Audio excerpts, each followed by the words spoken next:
Hi friends, എല്ലാവർക്കും ഒരിക്കൽ കൂടി ഏഞ്ചൽ സെറ്റിലേക്ക് സ്വാഗതം. ഇന്ന് നമ്മൾ ഇവിടെ തയ്യാറാക്കാൻ പോകുന്നത് കപ്പയും ചിക്കനും വെച്ചിട്ടുള്ള ഒരു അടിപൊളി കട്ട്ലേറ്റ് ആണ്. നമ്മളുടെ വീട്ടിൽ പുഴുങ്ങിയ കപ്പയൊക്കെ അധികം വന്നാൽ നിങ്ങൾക്ക് ഇങ്ങനെ ട്രൈ ചെയ്ത് നോക്കാവുന്നതാണ്. അപ്പോൾ അതെങ്ങനെയാണ് തയ്യാറാക്കുന്നത് നോക്കാം. അതിനാവശ്യമായി ഇവിടെ എടുത്തിരിക്കുന്നത് ഒരു ബൗൾ കപ്പ പുഴുങ്ങിയത്, ഒരു ബൗൾ ചിക്കൻ. ഇത് ഉപ്പും കുരുമുളകും ഇട്ട് പുഴുങ്ങി മിക്സിയിൽ ചെറുതായി ഒന്ന് കറക്കി എടുത്തതാണ്. ചിക്കൻ ഇല്ലാതെ കപ്പ മാത്രമായിട്ട് നമുക്ക് ഈ കട്ട്ലേറ്റ് തയ്യാറാക്കാവുന്നതാണ്.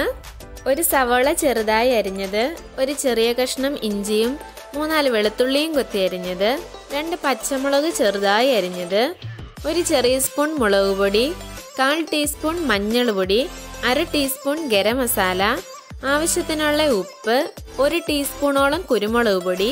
നിങ്ങളുടെ എരിവിനനുസരിച്ച് മാറ്റങ്ങൾ വരുത്താവുന്നതാണ്. ഒരു തണ്ട് കറിവേപ്പില, ബ്രെഡ് ക്രംസ്, 2 മുട്ട എന്നിവയാണ് ഇവിടെ എടുത്തിരിക്കുന്നത്. ഇതെങ്ങനെയാണ് തയ്യാറാക്കുന്നത് നമുക്ക് നോക്കാം. അതിനായി ഒരു പാൻ അടുപ്പിൽ വെച്ച് കൊടുത്തിട്ടുണ്ട്. അതിലേക്ക് ഒരു 2-3 സ്പൂൺ എണ്ണ ഒഴിച്ചു കൊടുക്കാം. ഇതിലേക്ക് അരിഞ്ഞു വെച്ചിരിക്കുന്ന വെളുത്തുള്ളിയും ഇഞ്ചിയും ഇട്ട് കൊടുക്കാം. ചെറുതായി ഒന്ന് മൂക്കാറാവുമ്പോഴത്തേന് അതിലേക്ക് സവാള ഇട്ട് കൊടുക്കാം. ഇതിലേക്ക് സ്വല്പം ഉപ്പും ചേർത്ത് കൊടുക്കാം. ഇനി ഇതിലേക്ക് പച്ചമുളക് ഇട്ട് കൊടുക്കാം. കൂടെ തന്നെ കറിവേപ്പിലയും ഇട്ട് നന്നായി ഒന്ന് വഴട്ടിയെടുക്കാം. കപ്പയും ചിക്കനും ഉപ്പിട്ട് പുഴുങ്ങി എടുത്തത് കൊണ്ട് വഴട്ടി കൊടുക്കുമ്പം ആവശ്യത്തിനുള്ള ഉപ്പ് മാത്രം ചേർത്ത് കൊടുത്താൽ മതി. ഇപ്പം ഇത് നന്നായി ഒന്ന് വഴന്നു വന്നിട്ടുണ്ട്. ഇതിൻ്റെ പച്ചമണമൊക്കെ മാറി നന്നായി ഇതുപോലെ ഒന്നായി വന്നിട്ടുണ്ട്.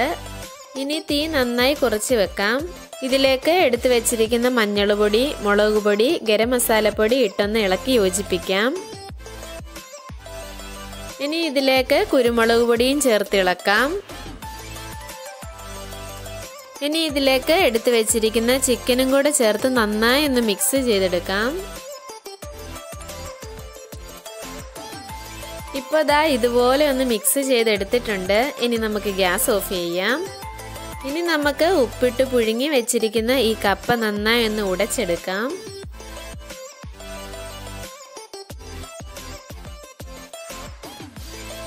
അപ്പം നമ്മൾ നന്നായി ഒന്ന് ഉടച്ചെടുത്തിട്ടുണ്ട്. ഇനി ഈ ചിക്കനും കപ്പയും നമുക്ക് നന്നായി ഒന്ന് ഇളക്കി യോജിപ്പിച്ചെടുക്കാം.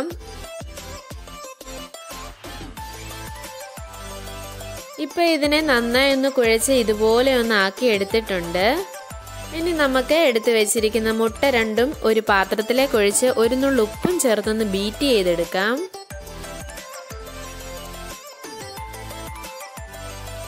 ഇനി കട്ട്ലേറ്റ് തയ്യാറാക്കാനായി നമുക്കിതിനെ ഷേപ്പ് ചെയ്തെടുക്കാം. ഇവിടെ ഇതുപോലെ കുറേ മോൾഡുകളുണ്ട്. ഇതിലാണ് ഷേപ്പ് ചെയ്തെടുക്കുന്നത്. അവരവർക്ക് ഇഷ്ടമുള്ള രീതിയിൽ ഇതിനെ ഷേപ്പ് ചെയ്തെടുക്കാവുന്നതാണ്. അപ്പോൾ ഇതുപോലെ ഓരോന്നും ഷേപ്പ് ചെയ്തെടുക്കാം.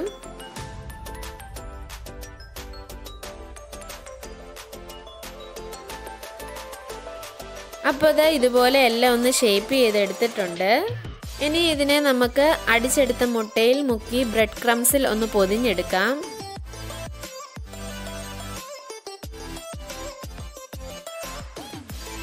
ഇതുപോലെ എല്ലാം ഒന്ന് ചെയ്തെടുക്കാം. ഇനി നമുക്കിത് ഫ്രൈ ചെയ്തെടുക്കാം. അതിനെ ഒരു പാൻ അടുപ്പിൽ വെച്ച് ആവശ്യത്തിനുള്ള എണ്ണ ഒഴിച്ചു കൊടുക്കാം. എണ്ണ ചൂടായ ശേഷം നമുക്കിതൊന്ന് ഫ്രൈ ചെയ്തെടുക്കാം.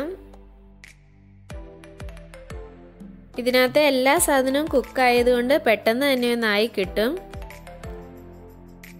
ഇതിനെ മീഡിയം ഫ്ലെയിമിലൊന്ന് തിരിച്ച് മറിച്ച് വിട്ട് ഒരു ബ്രൗൺ നിറം ആകുമ്പോൾ നമുക്ക് കോരിയെടുക്കാം. ഇപ്പോൾ ഈ ഒരു പരുവമായിട്ടുണ്ട്. ഇനി നമുക്കിതെല്ലാം ഒന്ന് കോരി മാറ്റാം.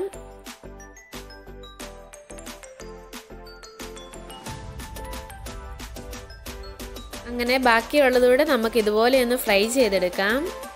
അങ്ങനെ എല്ലാം ഒന്ന് ഫ്രൈ ചെയ്തെടുത്തിട്ടുണ്ട്. അങ്ങനെ നമ്മുടെ ചിക്കനും കപ്പയും വെച്ചിട്ടുള്ള ഒരു അടിപൊളി കട്ട്ലേറ്റ് ഇവിടെ തയ്യാറായിരിക്കുകയാണ്. എല്ലാവരും ട്രൈ ചെയ്ത് നോക്കണം. ഇഷ്ടപ്പെട്ടെങ്കിൽ തീർച്ചയായിട്ടും ലൈക്ക് ചെയ്യുക, ഷെയർ ചെയ്യുക, കമൻറ്റ് ചെയ്യുക. ഇതുവരെ ചാനൽ സബ്സ്ക്രൈബ് ചെയ്തിട്ടില്ലെങ്കിൽ സബ്സ്ക്രൈബ് ചെയ്യുക. സോ നെക്സ്റ്റ് വീഡിയോ ആയി നമുക്ക് വീണ്ടും കാണാം. ബൈ.